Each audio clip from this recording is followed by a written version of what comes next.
She was only 24 years old, standing beneath the lights of Arthur Ashe Stadium, and somehow the entire world already understood what this night meant.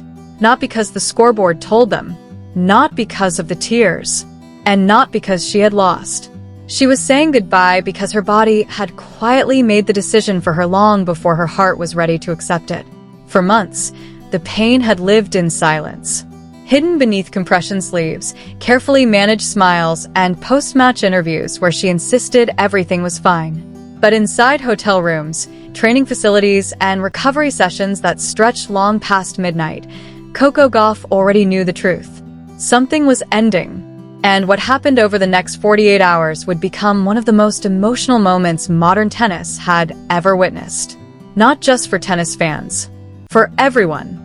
Millions of people who had never held a racket in their lives sat in front of screens crying, as if they were losing someone they personally knew. Sports commentators struggled to finish sentences on live television. Former rivals posted tributes that sounded more like letters to family than reactions to an athlete retiring. But the part that shattered people the most had not happened yet. The most emotional moment was not the retirement announcement. It was not the final match. It was not even the tears on center court. It was what Coco Gauff did afterward. Something so personal, so completely unexpected, that even the person standing beside her could not speak for nearly 30 seconds. And by the time she finally found her voice, Arthur Ashe Stadium had emotionally collapsed around them. But to understand why that moment landed with such force, you have to go backward first. Back to a Tuesday morning. Back to a hotel room overseas. Back to a girl sitting on the edge of a bed with swollen eyes and a phone camera recording the hardest sentence she had ever spoken aloud. The video lasted 12 minutes. No production team. No dramatic lighting. No carefully staged background. Just Coco Gauff alone in a quiet room, speaking directly into a camera as though she were talking to one close friend she trusted enough to finally tell the truth. Her voice cracked almost immediately. She admitted she had been trying to record the announcement for 3 weeks. Every attempt ended the same way. She would start speaking, get halfway through the sentence, then stop, delete the footage, cry, try again the next day, because saying the words out loud made them real. And she was not ready for reality yet. Then came the sentence that silenced the entire sports world. The doctors had warned her another surgery could permanently damage her knee beyond recovery. Not slow her down, not shorten her career, end the possibility of normal movement altogether. For an athlete whose entire life had been built around movement, the choice became impossible and obvious at the same time. Continue playing and risk permanent damage, or walk away while she still could. So at 24 years old, Coco Gauff made the hardest decision elite athletes ever face. She chose her future over her career. Or, at least she thought that was what she was doing. What she did not understand, yet, was that her legacy was only beginning. The reaction exploded instantly. Within 2 hours, her name was trending in 47 countries. Athletes from basketball, football, swimming, gymnastics, and Formula One posted tributes. Former opponents sent emotional messages.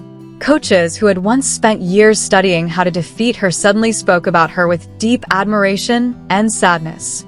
But none of that mattered as much as one phone call that never connected. Thousands of miles away in Manila, Alexandra Eala was in the middle of a practice session when her phone began vibrating nonstop inside her tennis bag.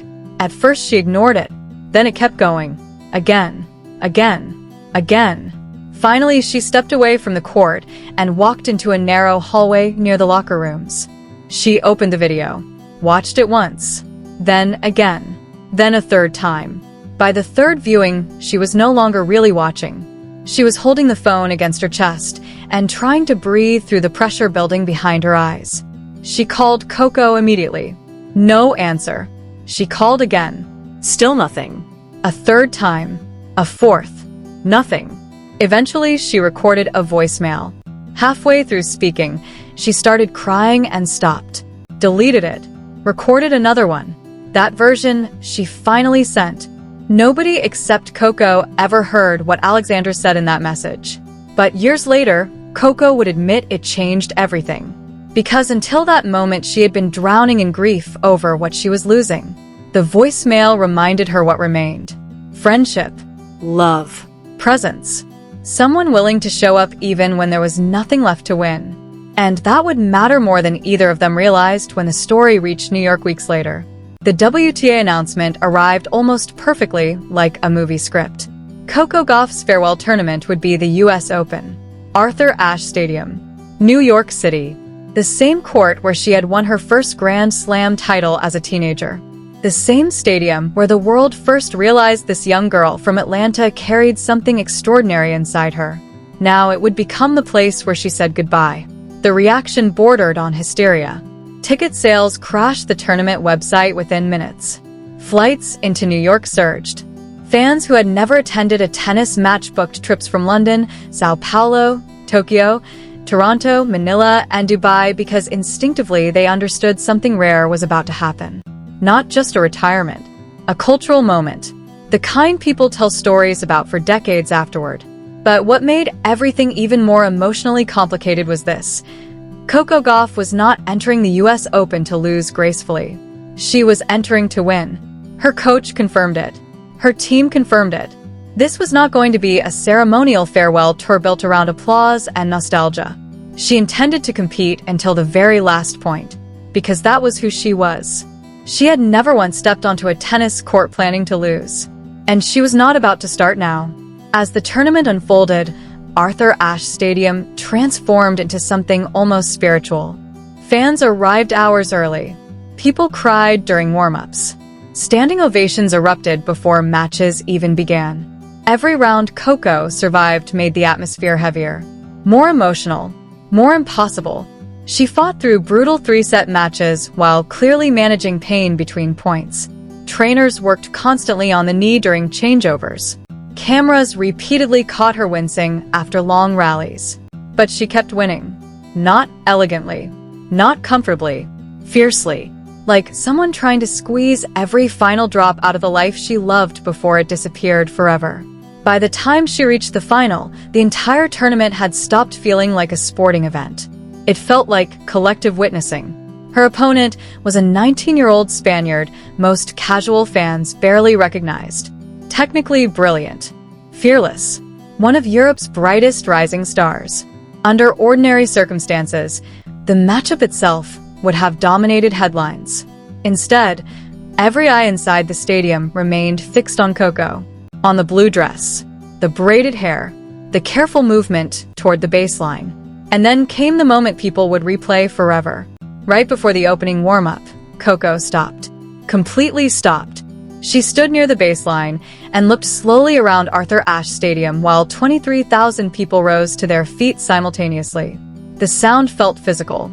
Witnesses later described feeling it inside their ribs. Coco simply stood there absorbing everything. Not performing. Remembering. Trying to lock every second permanently inside her memory. Because athletes know something most people do not. You rarely realize you are experiencing the last moment while it is happening. This time she knew, and so did everyone else. The match itself became instant legend. Coco took the first set. The Spaniard answered in the second. The third became emotionally unbearable. Not because the tennis was ugly, because it was magnificent. Every point carried the weight of finality. Every rally felt connected to something larger than sport itself. At 5 games all, tension swallowed the stadium whole. The tiebreak that followed barely felt real. Then it happened. On a cross-court backhand winner that seemed almost impossible physically, Coco Gauff won the final professional match of her career. Before the ball even stopped rolling, she collapsed to her knees. The sound that escaped her throat was not celebration. It was release. Months of fear, grief, frustration, pain, denial, and emotional exhaustion finally shattered open at once. Her mother reached her first, wrapped both arms around her. Her father stood behind them with tears running openly down his face, one hand pressed gently against her back. Her team formed a loose circle around her while Arthur Ashe Stadium roared endlessly. And somehow, despite 23,000 people watching, the moment felt strangely private. Not intrusive, just human. For nearly a minute, the crowd simply watched her cry. Then something changed. Coco stood slowly, wiped her face, thanked the crowd, and turned toward the players' box. Toward someone specific. Alexandra Eala had flown from the other side of the world without telling the media. Only Coco's family knew she was there. She was not attending as a fellow professional athlete. She was there because some moments are too important to witness through a screen. Coco reached her hand upward. Alex took it, and Coco gently pulled her down onto the court. The crowd immediately grew quiet. Not ordinary silence. The specific hush that forms when thousands of strangers simultaneously realize they are about to witness something deeply personal. Coco walked Alexandra toward center court, took the microphone, and started speaking. Not in the polished tone athletes usually use during trophy ceremonies. This was different. Her words stumbled, paused, restarted, like someone finally saying something they had carried silently for too long. She spoke about the nights her knee hurt so badly she sat on bathroom floors at 2 a.m. because lying down increased the pressure. She admitted there were moments she nearly announced her retirement early because emotionally she could not continue pretending everything was okay. Then her voice cracked completely, and she said the sentence that shattered the stadium. "Every single time I thought I couldn't do this anymore," she whispered, "there was one person who never stopped showing up for me." She turned toward Alex. The cameras immediately caught Alexandra covering her mouth with both hands. Then Coco reached into her tennis bag. The entire stadium leaned forward instinctively. She pulled out a small velvet box, opened it carefully. Inside sat her US Open Championship ring, the ring she wore after becoming a Grand Slam champion. The ring connected to the defining triumph of her life. And before she even spoke again, the entire stadium understood what was happening. The silence became overwhelming. Coco held up the ring and explained it had been sitting inside a drawer for years. A beautiful memory, but still only a memory. Then she looked directly at Alexandra and said softly, "You are not my memory. You are my future." Alex immediately started crying harder. Coco slid the ring onto her finger. It was too big. Both women laughed through tears. And somehow that tiny imperfect detail made the entire moment even more emotional because nothing about it felt rehearsed. No choreography. No media strategy. Just two human beings trying to navigate love and loss in front of the entire world. Coco told her to resize it. To wear it during matches. To wear it when you think you can't keep going, she said. Because I'll be watching. Alex tried speaking twice. Nothing came out. The third attempt finally worked. "I can't promise I'll be as great as you," she whispered, voice shaking violently, "but I promise I'll be as brave." Arthur Ashe Stadium erupted. Journalists later described the noise as the most emotional sound they had ever heard inside a sports venue. The clip spread across social media faster than almost anything in tennis history.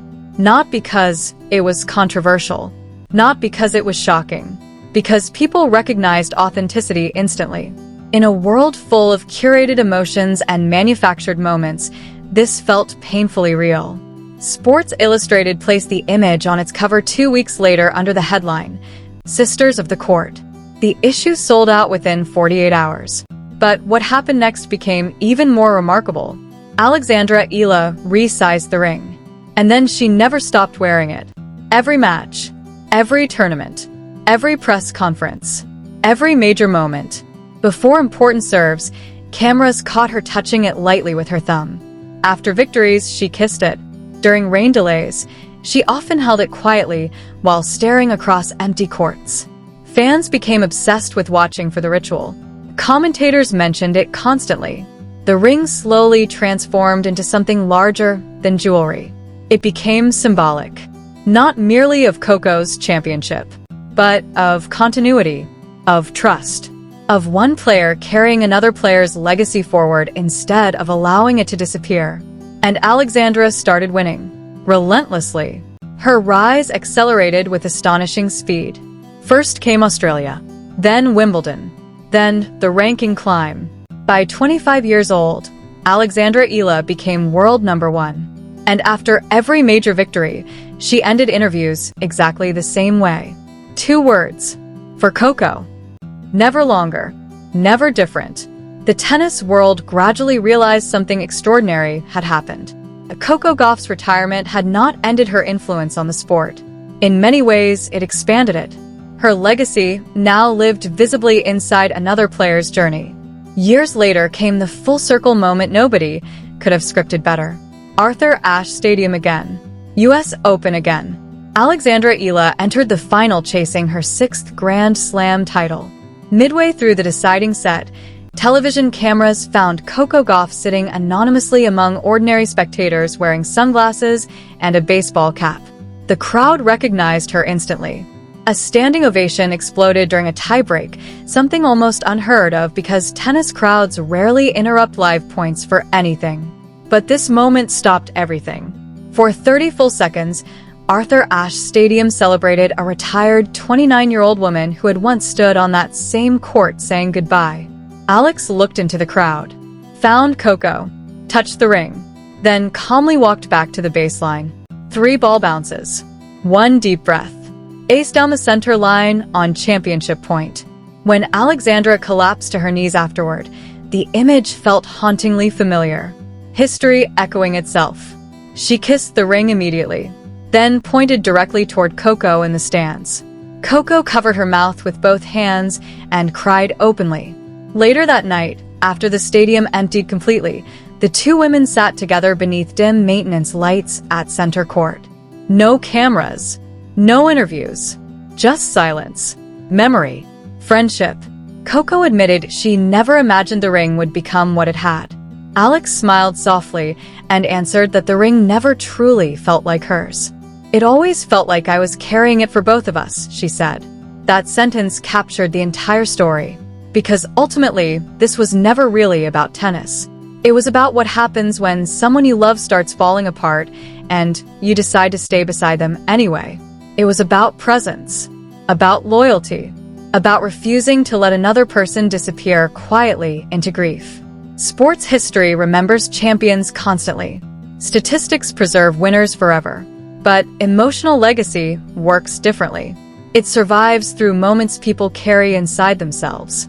A voicemail recorded through tears. A hand extended upward inside a stadium. A championship ring passed from one generation to another. Coco Gauff thought retirement meant the end of her story. Instead, it became the beginning of something larger than victory. Something shared. And years later, whenever Alexandra Eala touched that ring before stepping to the baseline, millions understood exactly what it meant. Not merely memory, not merely success, but continuity. Proof that some legacies do not end when careers do. They keep moving. One hand to another. One generation to the next. One act of love at a time.